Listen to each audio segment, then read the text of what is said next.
जो स्टूडेंट्स यहाँ बैठे हैं, आपसे मैं एक छोटी सी बात कहना चाहती हूँ। आपने एपीजे अब्दुल कलाम साहब का नाम सुना है ना सबने?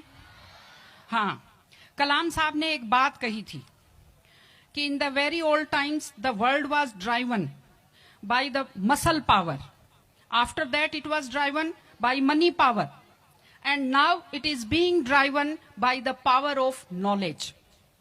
यानी पहले शरीर की ताकत से दुनिया चलती थी, उसके बाद कुछ दिन पैसे से दुनिया चली, और अब दुनिया कैसे चलती है? ज्ञान की ताकत से चलती है। आज अमेरिका और रूस, फ्रांस क्यों हमसे आगे हैं? उनकी जनसंख्या भी कम है, शायद वो मेहनती भी हमसे कम हैं, लेकिन वो हमसे क्यों आगे हैं? क्योंकि उनके यहाँ शिक्षा का जो प्रसार था वो हमसे ज्यादा हुआ, वो हमसे ज्यादा एजुकेटेड हैं।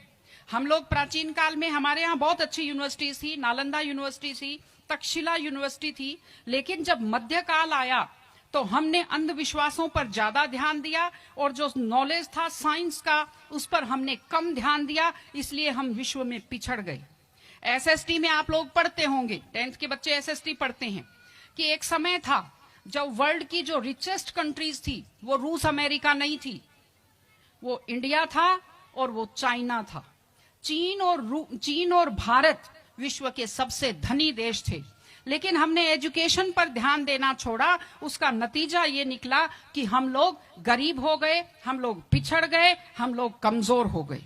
इसलिए अगर आपको खुद को ताकतवर होना है और इस देश को ताकतवर बनाना है तो आप लोग शिक्षा पर ज्यादा से ज्यादा ध्यान दीजिए।